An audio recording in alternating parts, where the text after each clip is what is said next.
What is up, YouTube? Welcome to 2023. Okay, we've got a new series called the How To series.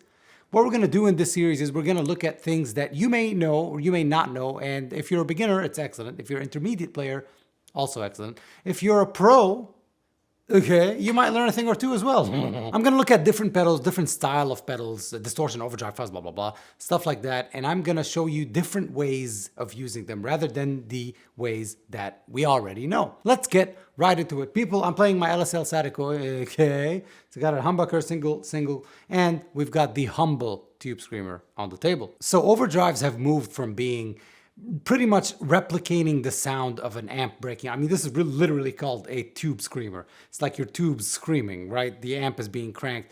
I think we moved not too far away from that, but I think we moved a little bit far away from that into where it now shapes your tone rather than you just want that loud amp feel at a bedroom level. So first I'm going to play the overdrive as most of us do. Pretty much everything at around noon, right? Maybe a little bit more drive.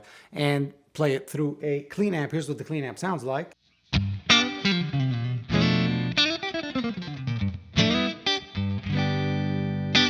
Here's with the tube screamer.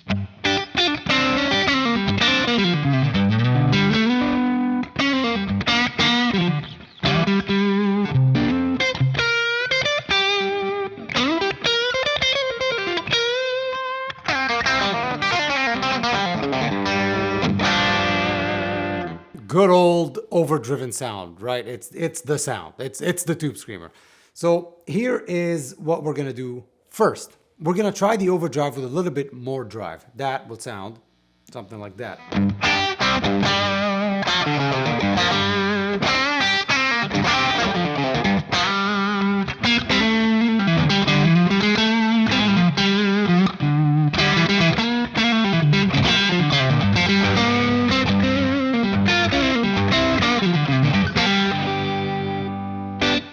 There we go. Close the video. That's it. And we're done. No, there's a lot more knobs, right? That you could use a lot more differently.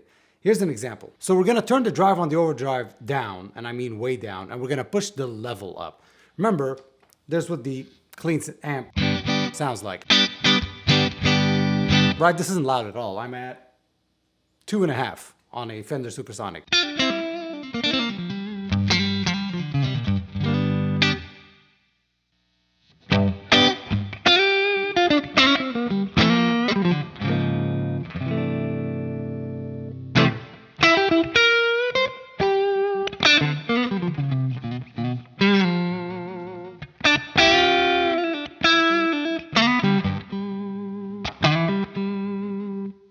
See how I've imbued the characteristic of the overdrive, that classic tube screamer mid-hump, into the sound without adding that much gain. I mean, this is pretty much cleanish, right?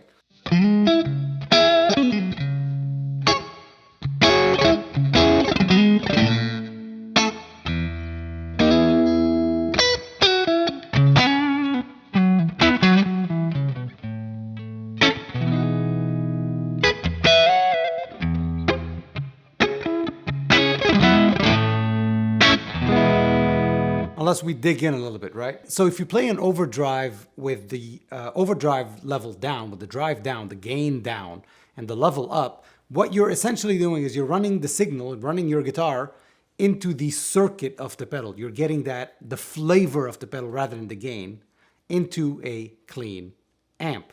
So another way of doing this is really diming the level. Kurt Cobain did that.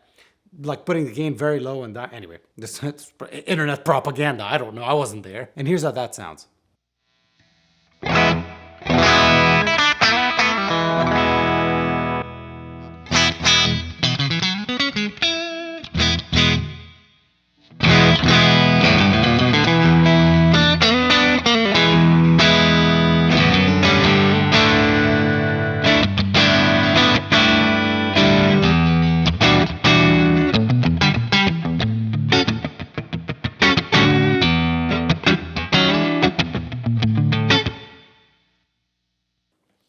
What we're doing here is we're pushing the input of the amp. So you're hearing more of the breakup coming from the amp itself, if you're using a tube amp, obviously, rather than the overdrive. Okay, now suppose you have a drive that has 3 knobs, and usually the 3 knobs are gain, level, and tone, or EQ, or filter, or whatever they want to call it, right? Range. We generally just keep that to taste, right? We don't mess with it too much. We do that.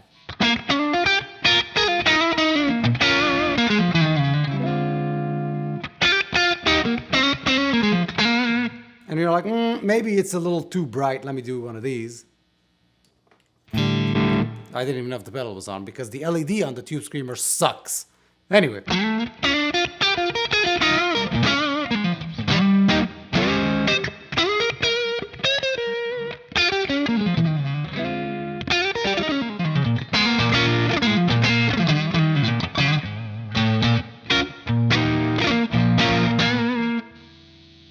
Way darker. I mean, not many people do that except for Sasha, but here it is.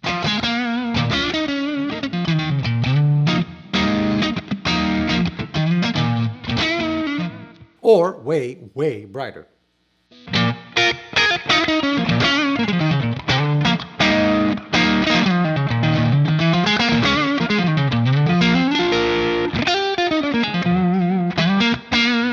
Which is where I generally live. So that's the EQ with the drive on. If we do what we just did earlier, where I'm gonna put the gain way down, I'm gonna the level way up, the tone control now is going to, believe it or not, react a little bit differently. Like so. Off first.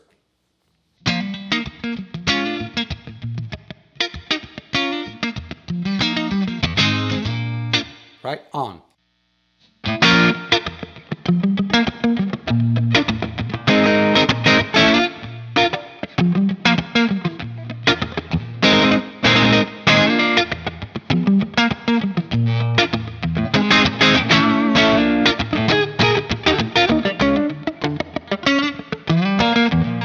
So you can use that a lot for rhythm, especially if you're tracking, if you're in the studio, or whatever, you're playing by yourself, whatever it is. That for rhythm is a good sound because you want the rhythm guitar to cut through. You don't want it to be all the way drowned in the mix before. A good example is listen to the acoustic guitar in Comfortably Numb, right? The song recorded by a famous band called Pink Floyd. Okay, okay. So you can hear how defined the strings are. And it's not just an acoustic guitar that's mic'd. I mean, they've EQ'd the heck out of that, and they've EQ'd it rather bright.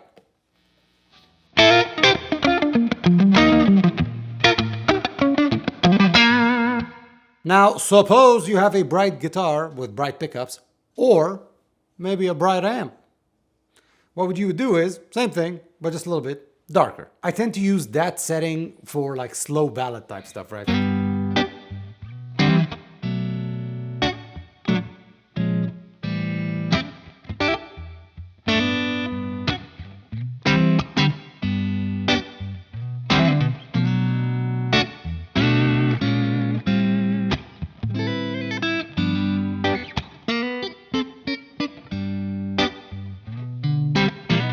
It's got a nice warm sound to it, right? It does, especially if you're playing a Strat, for example, in the 2 and 4 positions. I don't know which one is 2 and which one is 4, but anyway.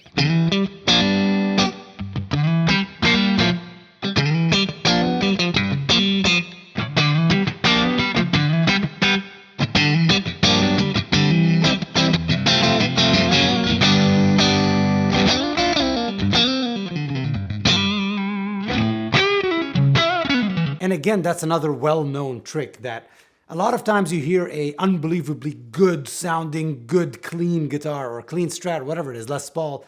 Think John Mayer, for example, on this, that song. I would bet so much that there was either a Klon or a Tube Screamer on during that bit when he recorded it. And even when he plays it live, right? It's got that characteristic to it.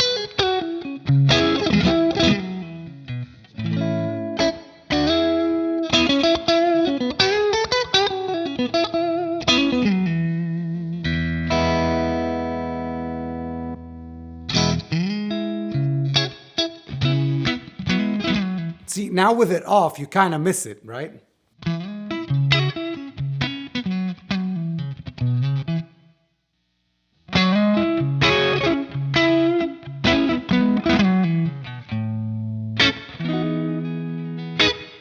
And if you dig into the strings, that's when you start getting breakup. So I'm gonna go to the humbucker now.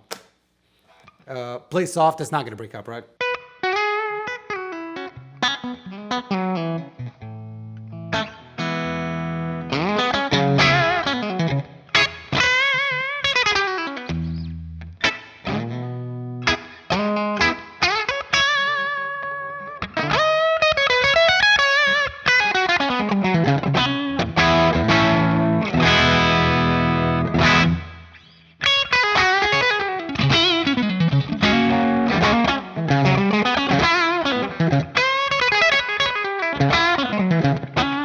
Now here's something here on the internet a lot, is that Steve Ray Vaughan played a tube screamer into a cranked amp, blah, blah, blah, played something into a cranked amp, whatever it is. So we're gonna do that. We're gonna play a tube screamer into a cranked amp. Why? Because we can, okay? What are you, the police? Here's how it goes. Okay, so I moved my amp from about 2.5 to about 6-ish. Here's how that sounds, clean without the pedal.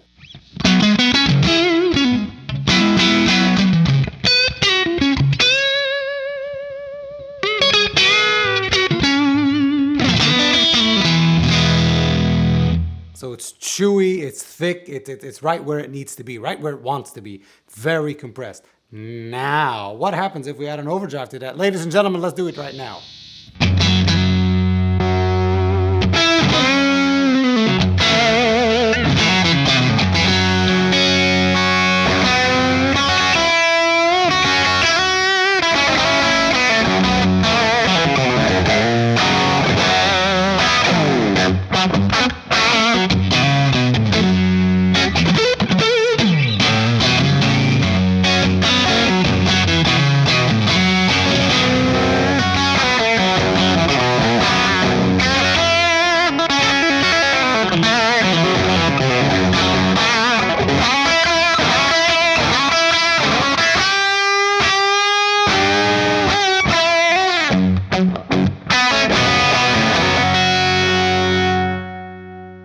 That is my favorite sound, people. An overdrive into a cranked amp is the way to go. So we're gonna do I'm gonna do two quick runs where I'm gonna put the overdrive down, raise the level a bit. I don't like that sound, but it is something you could try that you may like for a different style of music, because not everybody plays the stuff that I play, okay? Okay, and here's how that goes.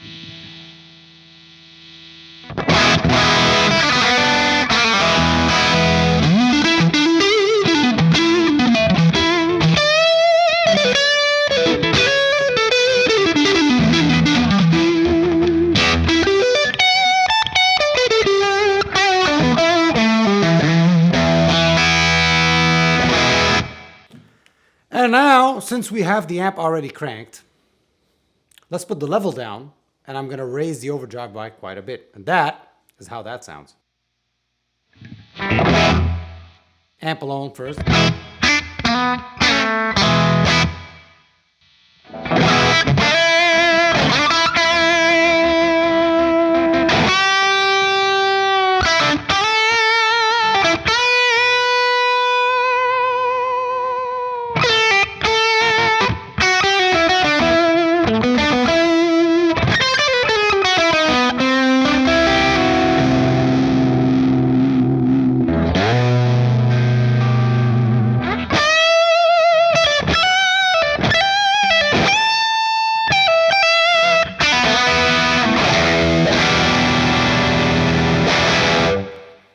That's a good sound.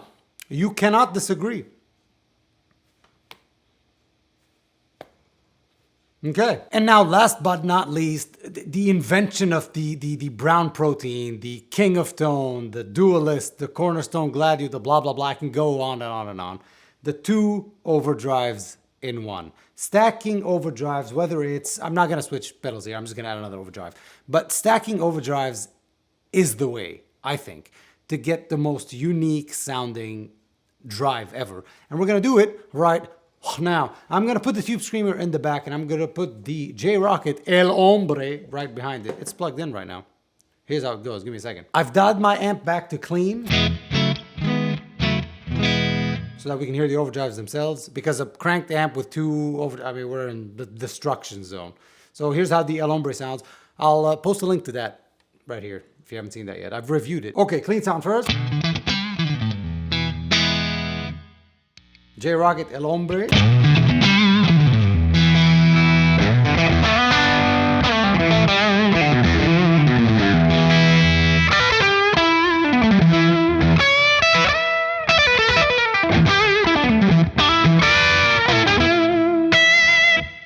Now we bring in the Tube Screamer. Here's how it goes.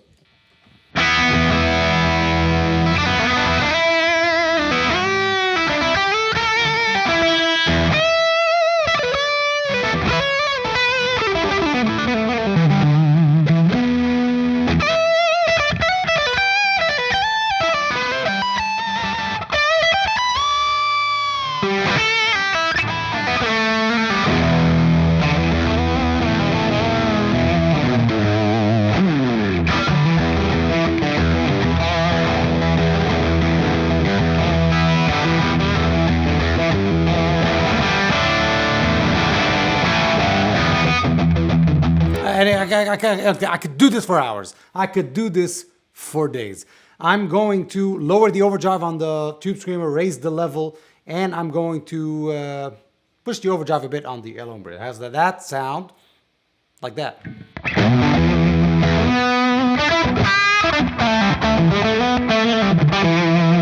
Now we're getting more of the Tube Screamer hump, the characteristic, rather than the gain. Less gain, less gain, and I'm gonna push the level more. Here's how that goes. Without the Tube Screamer.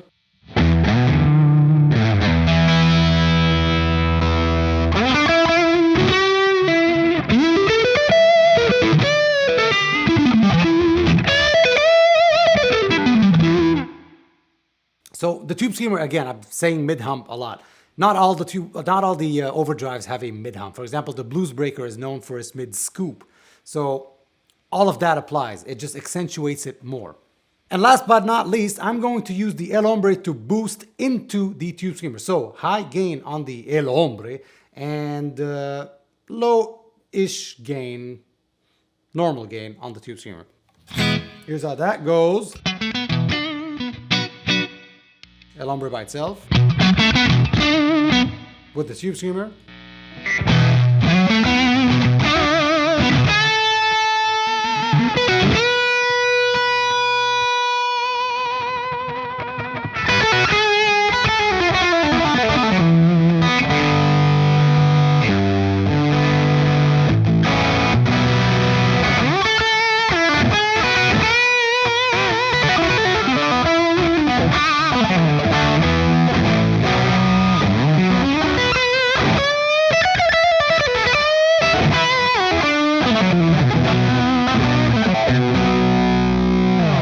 So there's no right or wrong way to use an overdrive. Whatever sounds good to you is the correct way. Don't let anybody else tell you otherwise. I just wanted to show you a few more things that you may have not done with the overdrive. We tend to plug the overdrive in, put everything at noon, listen to it. We like it. I think it needs more gain. We dime the gain. That's it. We glue the knobs so that they never move. We gaff tape the heck out of the knobs so that they never ever move. We put it on the pedal board and we forget that it has knobs. Experiment. It's fun. If you're scared of changing the settings and you're not going to remember it, either mark it or take a picture with your cell phone. So experiment with it because you're going to get a lot of different sounds. Experiment with your amp. Crank your amp, lower the level. If you can crank the amp and lower the level of the overdrive, we're still at bedroom level. So you just got the tubes cooking a little bit more, but you're not driving that input that hard. So you've got options. Ladies and gentlemen, if you like this series, please comment below and let me also know what you want me to do next. Compressor, fuzz, phaser, whatever it is, whatever effect you think of, let me know and I would love to keep doing these for you. If you found this helpful, leave me a like, subscribe, okay? If you found this unhelpful, like and subscribe, but in the comments tell me that I suck and this was a complete and utter waste of your time. I have been Buddy Blues. You have been the people of the blues. Thank you so much for joining me today and for watching. Until next time.